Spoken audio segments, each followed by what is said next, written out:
it is possible to extend consciousness to whatever you want to do.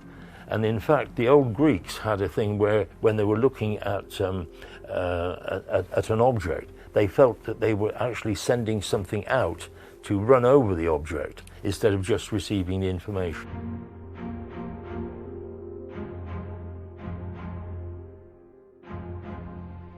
Hello there, my name's Tim Walter. I'm a house healer and an alternative life coach. Now today what I want to show you is an interview with the late Professor Peter Stewart.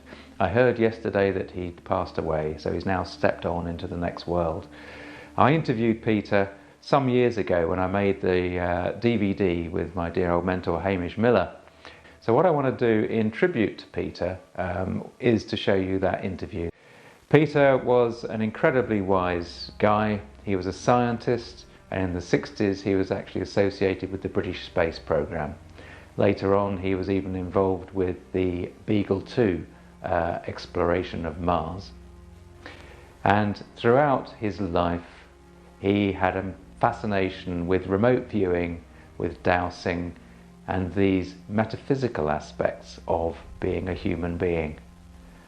I spoke to him primarily about dowsing, but inevitably remote viewing, his favourite topic, came up.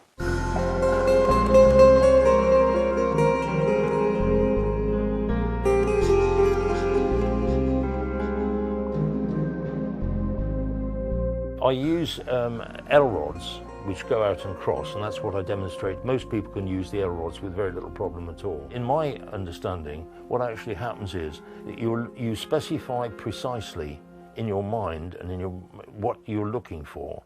Then you access the information field, which then tells you where it is. And then you go out, and the dowsing rods just act as an indicator to let you know where it is. And that's, to me, is the technique of dowsing. Intuition is, in fact, accessing information in the information field. There are about 2 or 3 information fields, one of which is just above the physical, and that is what scientists and engineers access if they want information and they get intuitive information. Then there's another one which is mental, and then the third one which is spiritual. Scientists tend to believe that, in fact, that consciousness is within the fortress of the skull, as they call it. And that is it. And it's only chemical, the things that are going on. Newton believed in this sort of thing. He was, and Flood and Hooke believed in this sort of thing and understood it. But they said, what we will do is to look at only something which we can physically touch. They didn't want to be burnt at the stake as heretics by the church. And that, he said, anything above the physical will be in the province of the church, and therefore we shan't do it. And as a result of that, that's why there's been this focus on the physical, material things in science ever since. But now, scientists are getting to this condition that they are more free and they're more confident. And using the scientific method which has been developed, which is extremely powerful, we're able to start looking at these other areas in a scientific method.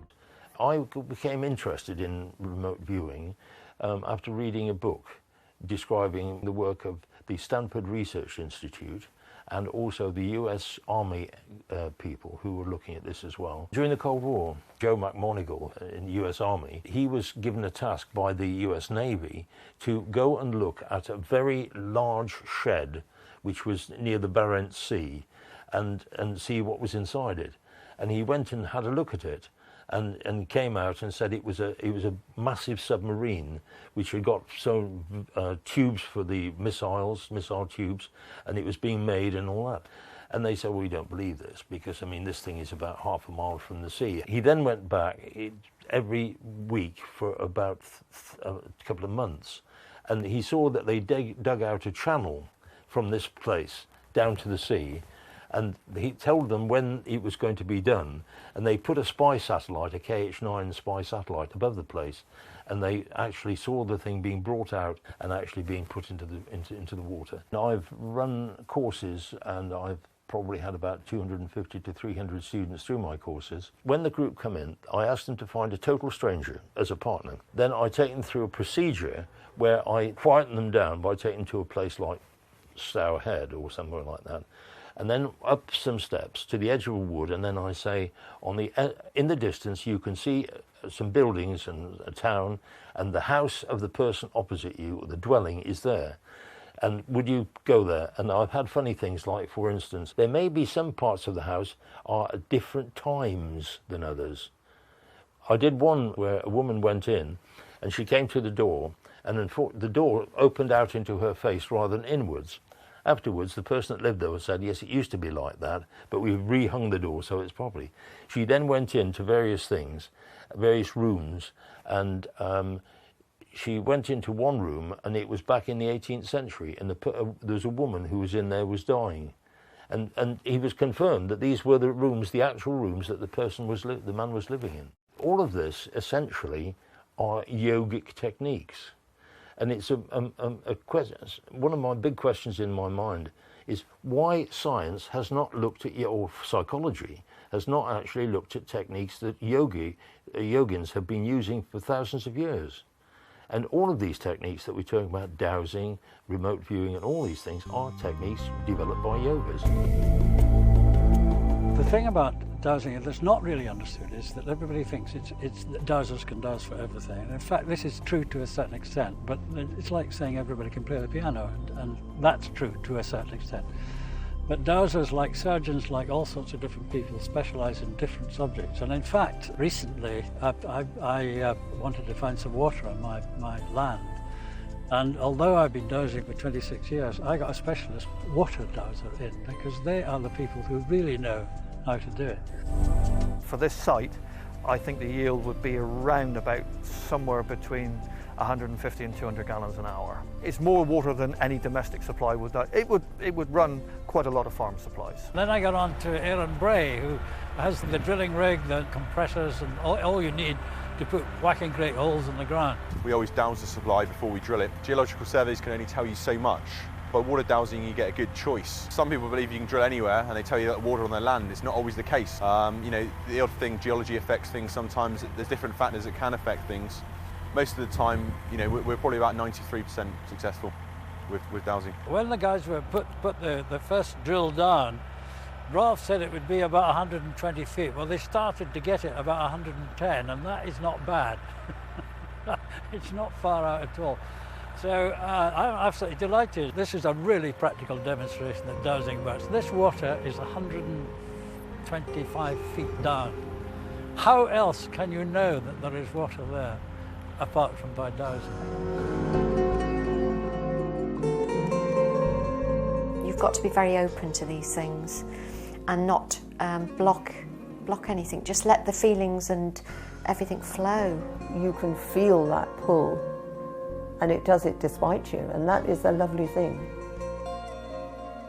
When people realise it's not up to them. It's like opening a door and you look in and you think, oh, I don't know whether I want to go there, so you close the door again, and when you're ready, you'll open that door more and more and more, and you realise there's so much to learn. Once people start it, I think it catches hold of them and becomes very important.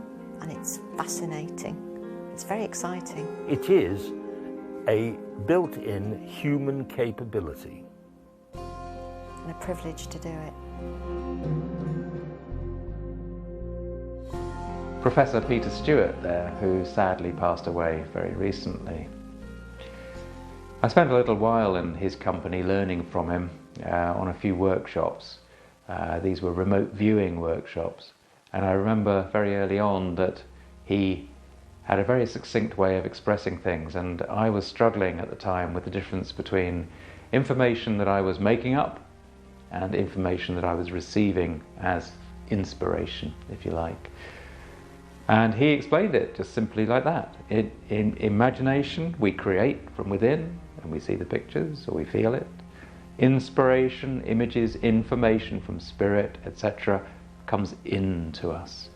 And there's a very subtle but significant feeling that is associated with those two forms of creation and receiving.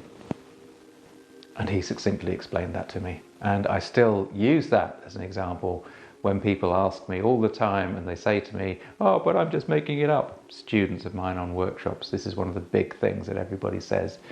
And it's something that you'll encounter when you start doing healing work too. I'm just making it up. Well, you may be to start with, but actually it's the same process, just from the other angle. And I am really grateful to Peter for explaining that, because it made such a huge difference to me. Till next time, bye-bye.